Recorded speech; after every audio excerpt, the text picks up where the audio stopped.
2 నెలల వేట నిషేధం ముగియడంతో మత్స్యకారులు మళ్లీ సముద్రంలో చేపల వేటకు సిద్ధమవుతున్నారు. మత్స్య సంపద సంరక్షణ కోసం ఏప్రిల్ 14 నుంచి జూన్ 14 వరకు కేంద్ర ప్రభుత్వం సముద్రంలో చేపల వేటను నిషేధించిన విషయం తెలిసిందే. ఈ గడువు ఆదివారం అర్ధరాత్రితో ముగియడంతో విశాఖ ఫిషింగ్ హార్బర్ బోట్ల సందడితో కలకలాడుతుంది. వేటకు వెళ్లేందుకు మత్స్యకారులు బోట్లు, వలలు, ఐస్ బాక్సులు, లైఫ్ జాకెట్లు, GPS పరికరాలు తదితర సామాగ్రిని సిద్ధం చేసుకుంటున్నారు. ఉమ్మడి విశాఖ జిల్లాలోని తీర ప్రాంత గ్రామాల వేలాది మత్స్యకారు కుటుంబాలు చేపల వేటపైనే ఆధారపడి జీవనం సాగిస్తున్నాయి. మొదటి రోజు సుమారు 150 మెకనైజ్డ్ బోట్లు, 60% మోటరైజ్డ్ బోట్లు సముద్రంలోకి వెళ్లేందుకు సిద్ధంగా ఉన్నట్లు సమాచారం. గంగమ్మ తల్లి పూజలు నిర్వహించిన అనంతరం వేట ప్రారంభించి ఈ సీజన్లో మంచి ఆదాయం లభిస్తుందని మత్స్యకారులు ఆశాభావం వ్యక్తం చేస్తున్నారు. మా మత్స్యకారులందరికీ కూడా చాలా శుభదినం.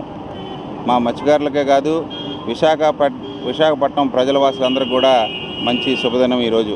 ఎందుకంటే 2 నెలలు వేట నిషేధం ప్రభుత్వం నిర్ణయించిందనే విషయం మీ అందరికీ తెలిసిన విషయమే. 2 నెలల తర్వాత మత్స్యకారుడు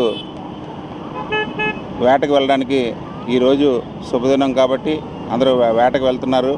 అలాగే ఆ గంగమ్మ తల్లి దయ వల్ల వేటకు వెళ్తున్న మత్స్యకారులకి మంచి మత్స్య సంపద దొరకాలని, వాళ్ళ కుటుంబాలు ఆనందంగా ఉండాలని, వాళ్ళు వేటకు వచ్చిన తర్వాత మంచి వేట జరగాలని, వాళ్ళకి ఎటువంటి ప్రమాదాలు గట్రా జరగకూడదని ఆ గంగమ్మ తల్లిని కోరుకుంటున్నాను.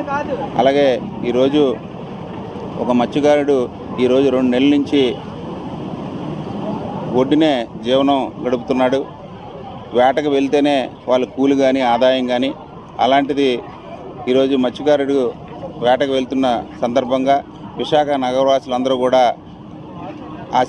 మత్స్యకారులను ఆశీర్వదించాలని, అలాగే నేను కూడా ఒక మత్స్యకారు నాయకుడిగా వాళ్ళని ఆశీర్వదిస్తూ వాళ్ళకి శుభాకాంక్షలు తెలియజేస్తూ ఈరోజు నుంచి వేటకు వెళ్తున్నారు కాబట్టి వాళ్ళకి మంచి సంపద దొరికి వాళ్ళ జీవితాలు ఆనందంగా ఉండాలని మనస్ఫూర్తిగా ఆ గంగమ్మ తల్లిని కోరుకుంటూ సెలవు తీసుకుంటున్నాను.